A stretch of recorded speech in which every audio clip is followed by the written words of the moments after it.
Welcome, everybody. My name is Michelle Robles, and I'm the managing partner of Robles Law. And I handle estate planning, elder law, probate, and trust administration.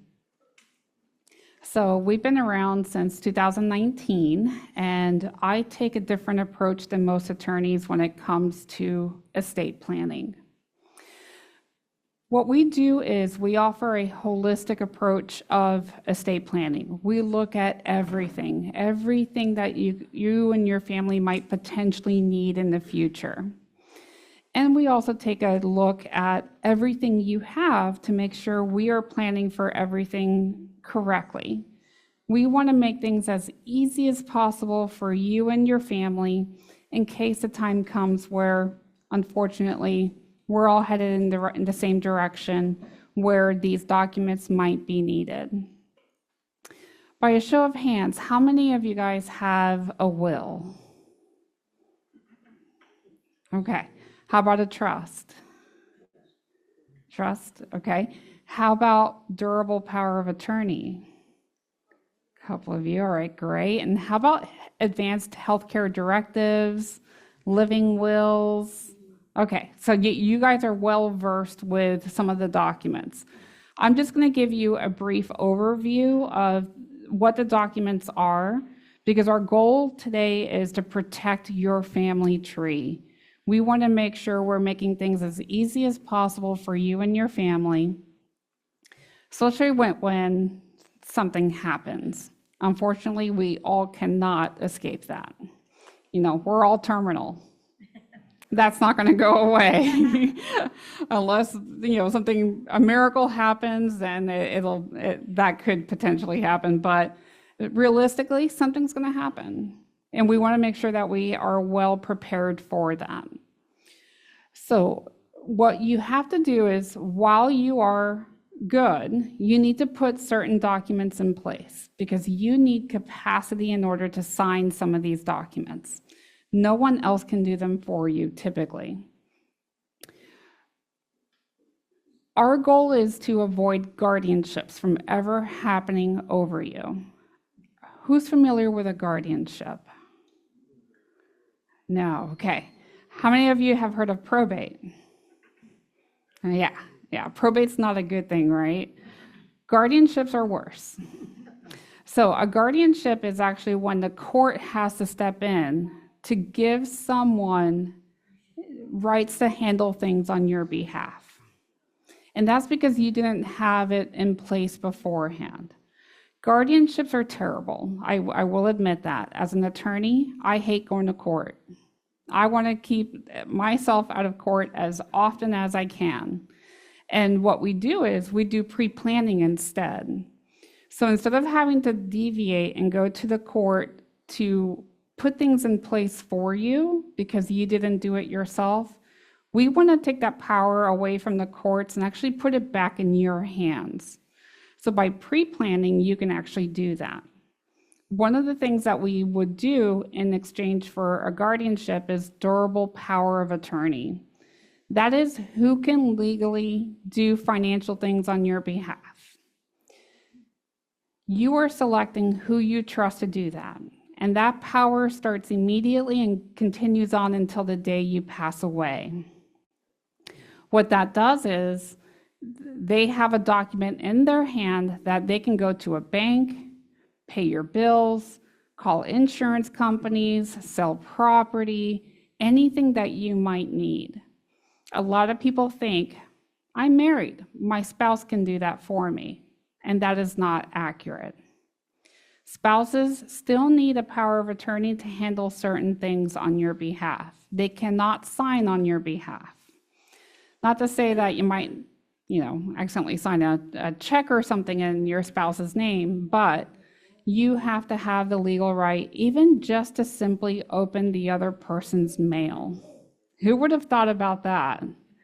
Mail comes to the house, you just rip it open, see if it's a bill, and then chunk it in the trash. But you do need legal authorization to do certain things for certain people. On the alternative, a different way to avoid a guardianship is by having healthcare directives in place. This helps avoid a guardianship over you as a person, not just your finances. This is over you. This is who can make medical decisions for you should you lose capacity. Very important to have in place. One of the other documents is a living will. What do you want to happen when you reach the end of your life? Do you want to be connected to breathing machines, feeding tubes, kept alive artificially for weeks? Or do you just want to be made comfortable, alleviate your pain, and let you pass away naturally? These are all decisions that you should be able to make on your own. But once you reach the point of you're not able to make that decision on your own, you need to have that document in place. The other documents are going to have to deal with what happens after your passing. And this is going to be, it could be a last will and testament, basically saying, I want all of my things to be divided in this way. Or it could be a trust. A trust is kind of a more elevated last will and testament, which actually holds property during your lifetime. That way you avoid probate, which is the other not very fun word to explore. So probate is a court process of taking things out of your name and giving it to the people who you have in mind to be your beneficiaries. If you don't have these documents in place, Florida statute determines who gets your stuff, which may not be who you want.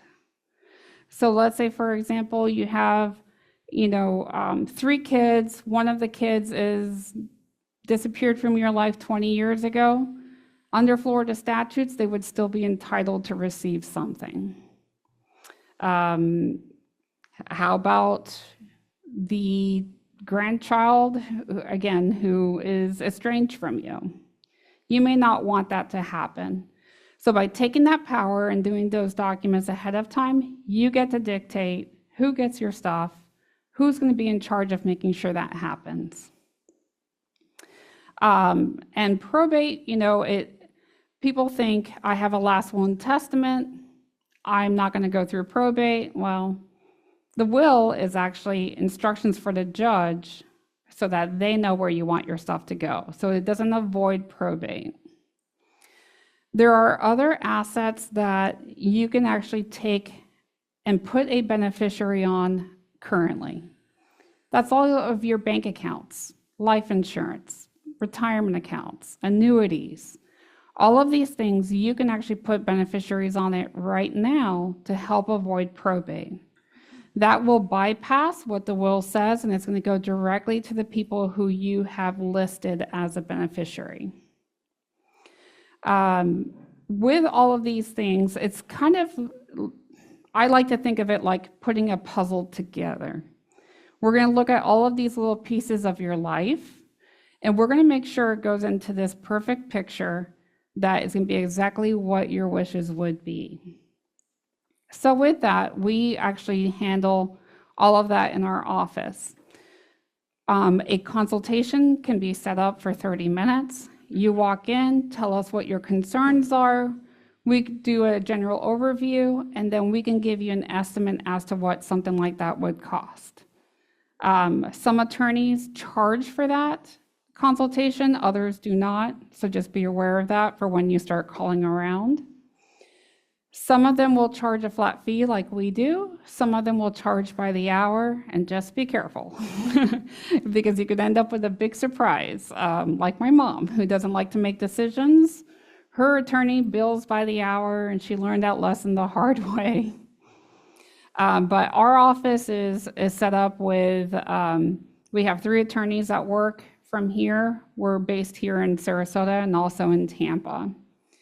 And we take a holistic approach. We look at everything. We try to educate you as to what Florida statutes will say, how you can deviate from that. And then we want to make sure that you are able to make those decisions yourself. So the earlier you do your planning, the better. You do not want to wait until your capacity is questionable. You want to take those things and do them now while you're young, healthy, and fully capacitated. So what I'm going to do is I'm actually going to open up the floor for questions.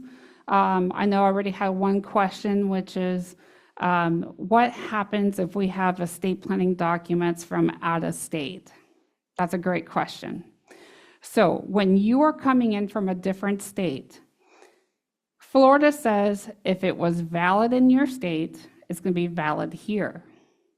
But what happens if some of the language is vastly different than Florida? Well, if it's something that's not addressed in your estate plan, then that is something that we have to tweak when you come down here. So if you become a Florida resident, I recommend having an attorney look at your documents that you have currently in place, and then we can figure out if everything is going to be applicable here, or do we need to tweak it to make sure we're addressing everything that is Florida specific. One of the documents that we're constantly seeing that has to be updated is durable power of attorneys. Florida is very strict with all the requirements that are going to be in that document. Most likely that will need to be updated. Most of the other documents are fine the way they are, as long as it's still a valid expression of what your wishes would be. How many times has somebody come into my office and say, I don't even know what this says? Very often. So I always recommend at least once a year, take out your documents, read through it, see what it says. What has changed in your life since the last time it was put into effect? If you don't understand what you're reading, definitely reach out to an attorney. We will sit down with you and tell you exactly what it says. A couple of things that you might want to think about when you are planning is if someone who might inherit from you has special needs, or they have a disability, that they may be on Medicaid or Social Security disability, or even something as simple as if someone is under the age of 18, you have to be really careful with the way that you are planning in these documents. For example, we were talking about earlier about avoiding a guardianship over you. Well, if you want that grandchild or great-grandchild to inherit from you, and it's over a certain dollar amount, it's going to go straight into a guardianship for that child. That may not be what you want. So that's one of the questions that we will ask you during a consultation. Who are your beneficiaries? How old are they?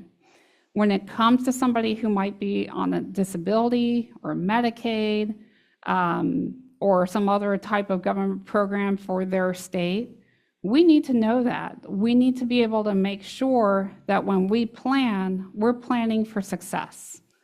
We don't want that person to inherit from you even a small gift, because they could potentially lose their benefits.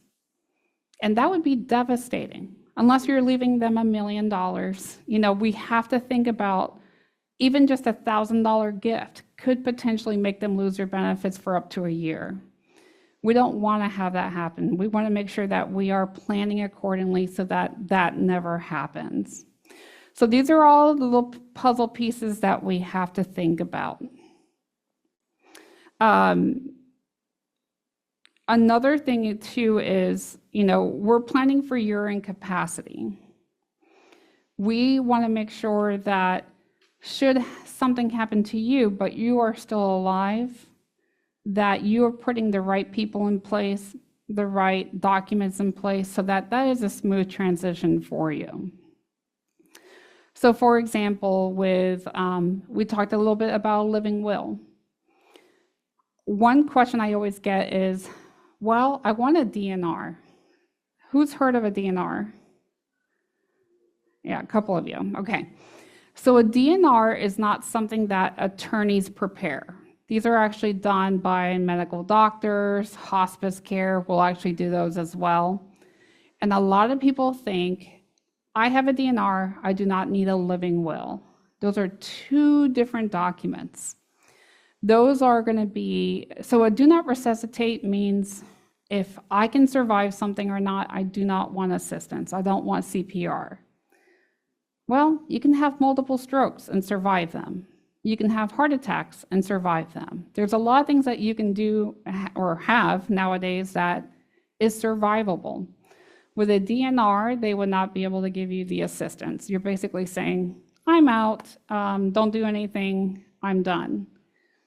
With a living will, it's different. So a living will is going to apply when you're terminal, end stage, or in a persistent vegetative state.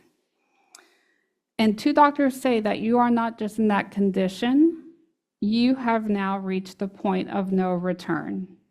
Basically, your body is starting to shut down on you. If you still have capacity, you are making your own decision during that time period. But the moment your capacity goes, this is when your document is going to speak for you. That document is going to alleviate a lot of stress for your family because you're taking that decision out of their hands and they can say, this is what they wanted. This is what they've instructed me to do, and I have it in writing. So it's going to give them that peace of mind that they need during that time period. For example, I was the healthcare surrogate for my grandmother. Okay, it took 5 of us to take care of 2 elderly people.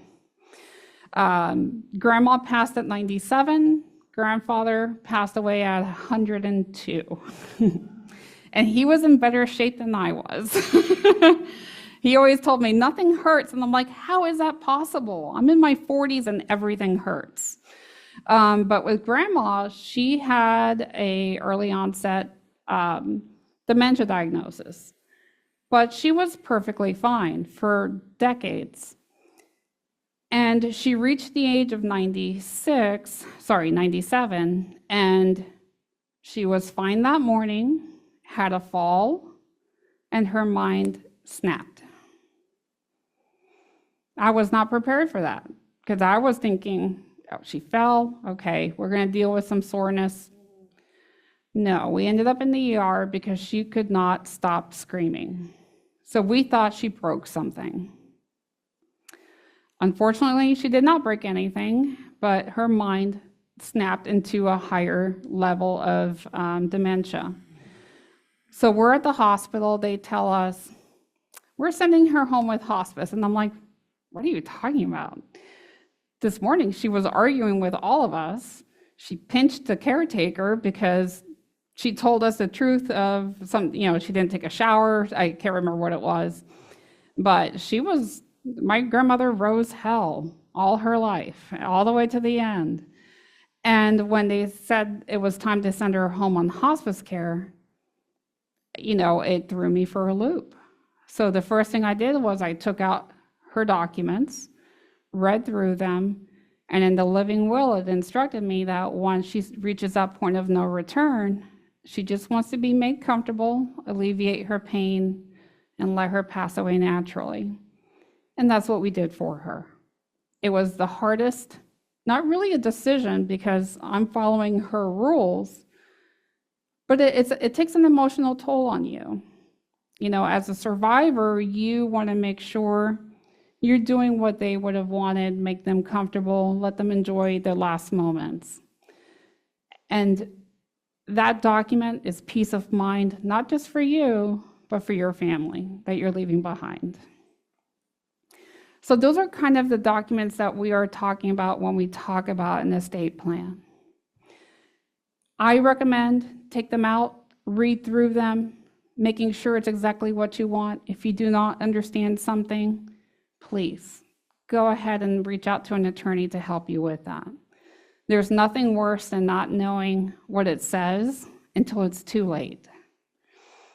I'm going to open up the floor for questions.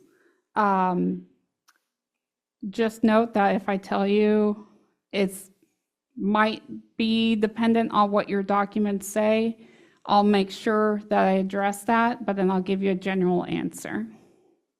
All right. Any questions for me? Did I answer your question earlier about your documents from out of state? Okay, perfect. Any other questions? Yes. Do you have any other kind of law? I mean, like something you may have going on that's not associated with passing of living will or anything? Do you have any other expertise? So we handle estate planning, so putting those documents in place. We handle probate and trust administration for after your passing. And then we also handle certain elder law items, such as Medicaid, applying for Medicaid benefits, long-term care, part of Medicaid, we handle that part as well. Occasionally, I will dabble into real estate because, that has to do with estate planning. It just depends on what it is. I don't do criminal law, so. Oh, timeshares. All right. So, how many of us have timeshare? All right. How many of you guys love your timeshare? See, I'm in the minority here. So, I love my timeshare. But I didn't buy it through the company. I bought it online it was just about free. What company is it, if you don't mind me asking? Hilton? Okay. All right. So I do have experience with timeshare because back in my former life, I used to be a realtor and I worked for a timeshare company in the past.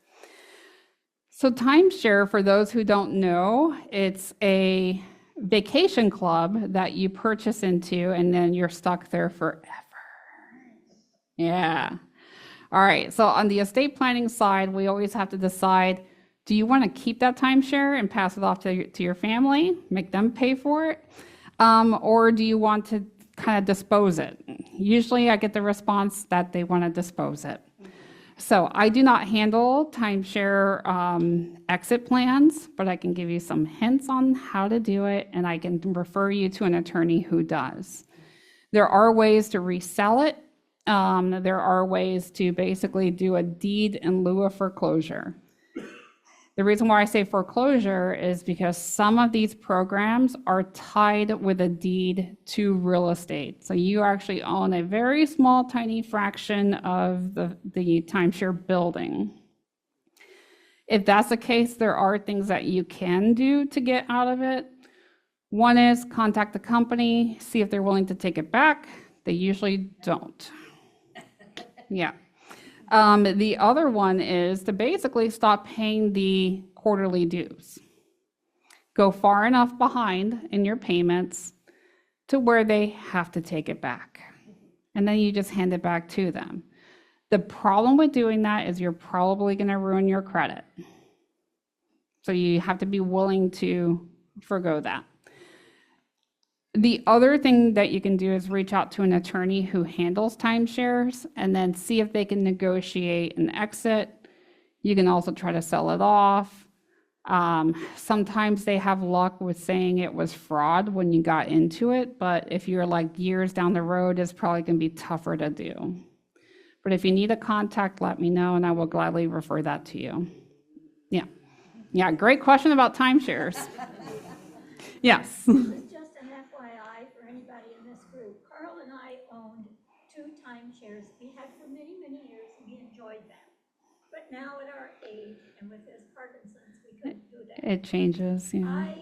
Both of our timeshares lived in Marriott Corporation. I just say, be persistent, because in the beginning, we filled out all the paperwork to sell the timeshares. They told us the next year, we're not doing that. The next year, I got one in November and one in January, 2 separate phone calls. And they said, we have a buyer for your timeshare. So Carl and I sold through Marriott 2 of our timeshares back. Yeah, and good. You know what? We were happy with what they gave us. Yeah, good. They good. sold them for about half of what we paid for them, and we got half of that, which covered all the closing costs and stuff. But good. But you had to be patient, and you had to not pay attention to what they told us. Exactly. Always try to take it up the chain of command. So try to talk to a supervisor. When I used to sell timeshares, we would sell packages in the hundreds of thousands of dollars. Yeah, I bought the same package on eBay for $500. So every time I go travel, because we use our timeshare a lot, a lot. So every time we go travel, they try to convince us, oh, come see this seminar. We'll give you $50 or dinner.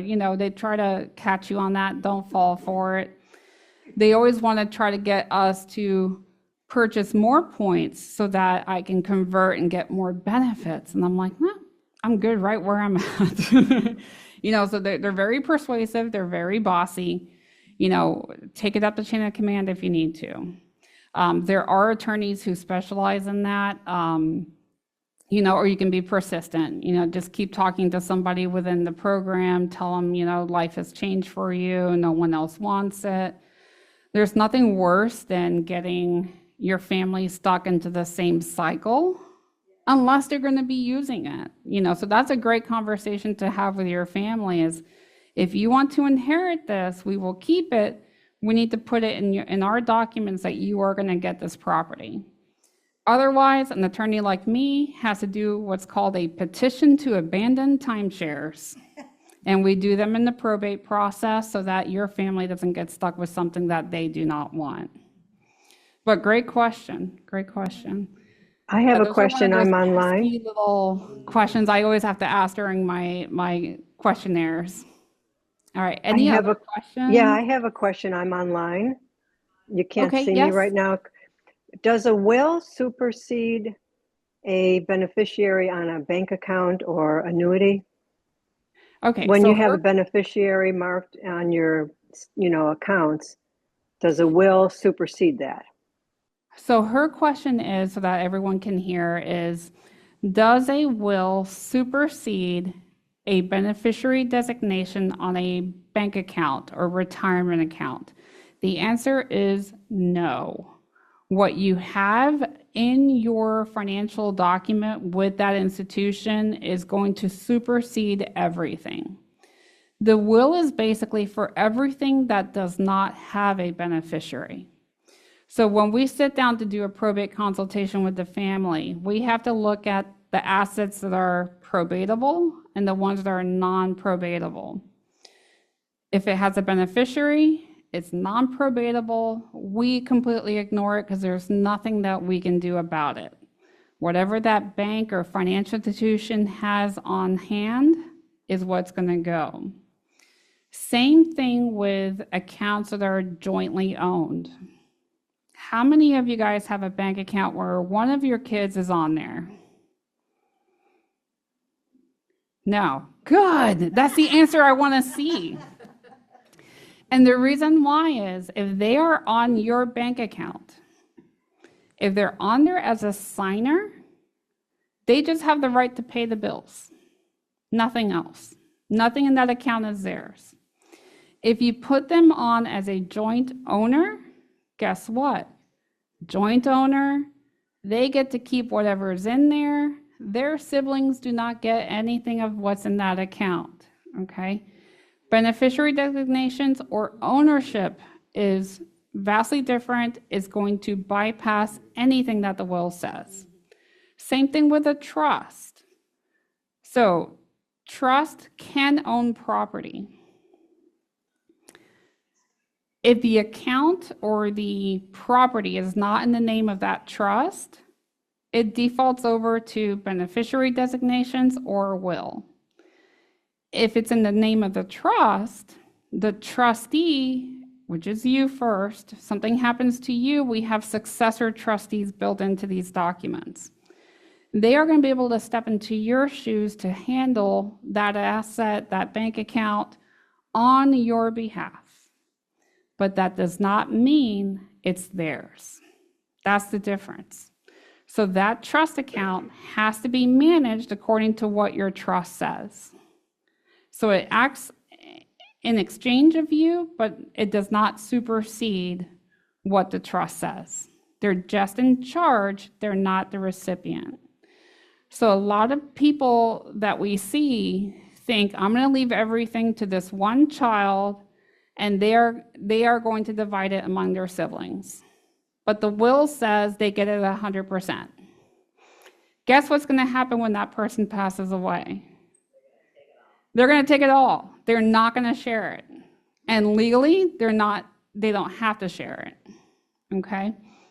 So be really careful. And that's one of the things that we are going to look at when we are sitting down with you is how are these accounts owned? Is there a beneficiary? Is that how you want it to be divided? Because that child does not have to share it. And So half I of our missed- litigation cases in our office is kids not sharing things. I missed the trust part. Does the trust supersede the beneficiary? Nope. No, Unless so the neither the trust trust or is- the will. The trust would have to be the owner of the account or the asset.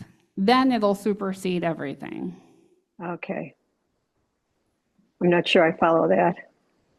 So basically, if the trust is the owner of that account, the trust document is going to determine what happens with that property. There would not be a beneficiary designation on that account. Got it. The It's trust just has to strictly be the owned by the account. Okay. trust, controlled by the trust document. Thank you. You're welcome. Very Great nice question. explanation. Thank you. All right, thank you.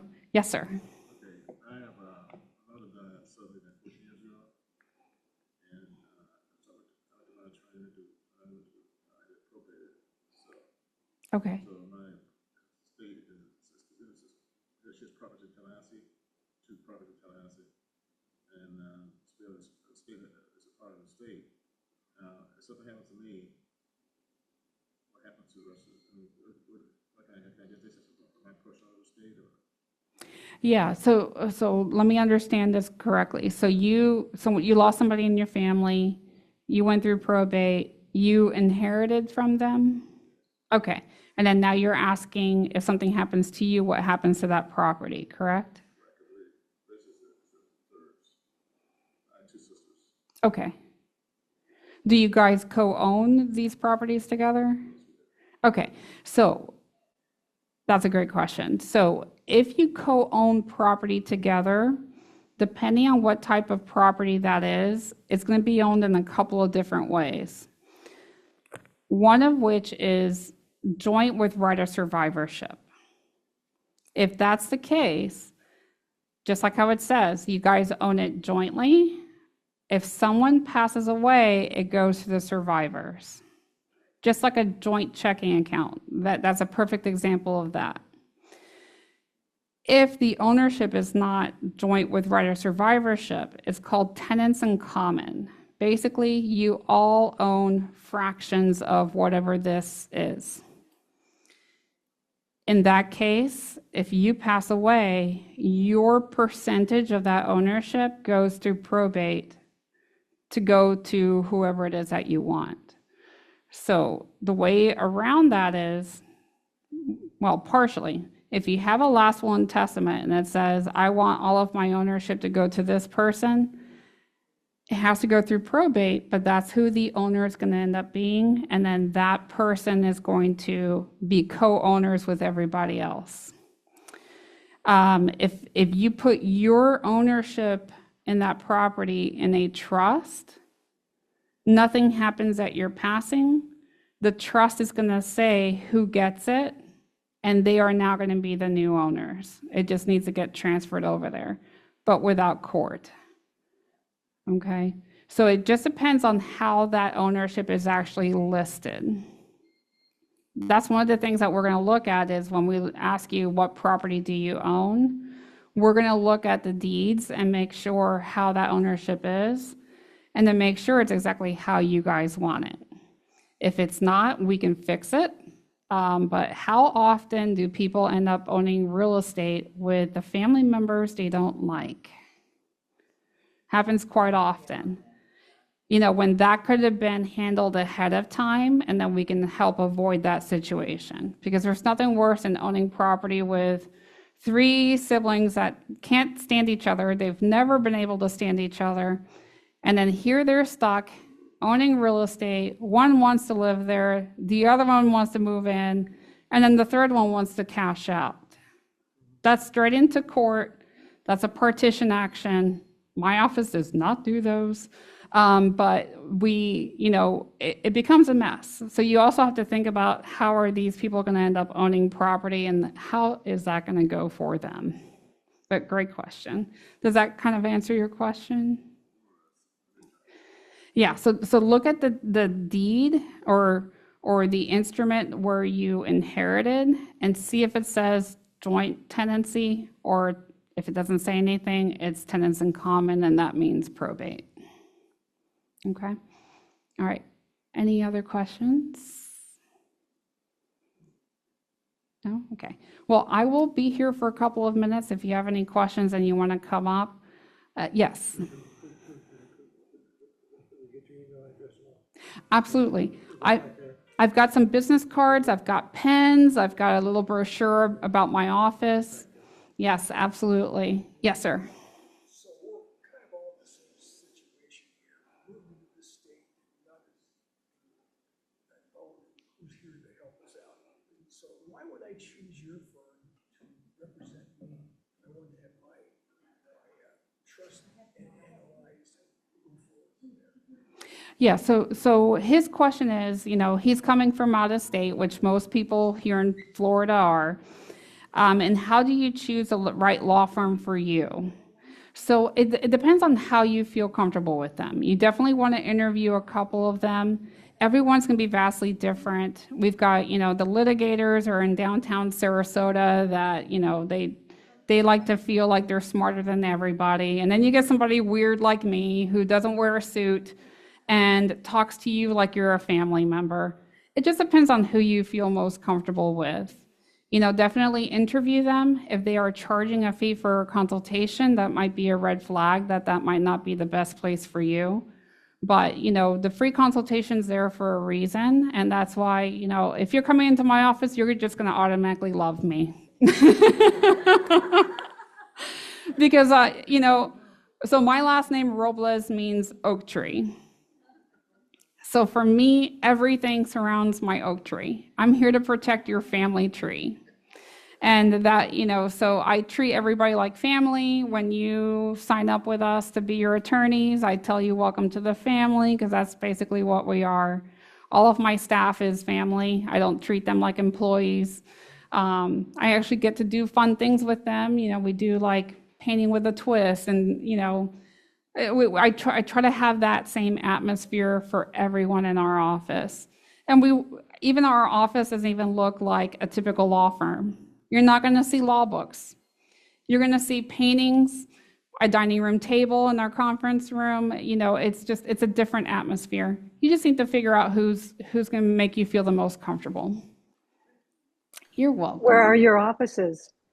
So we are on 41, right next to Beneva. So we are across the street from the Kia dealership.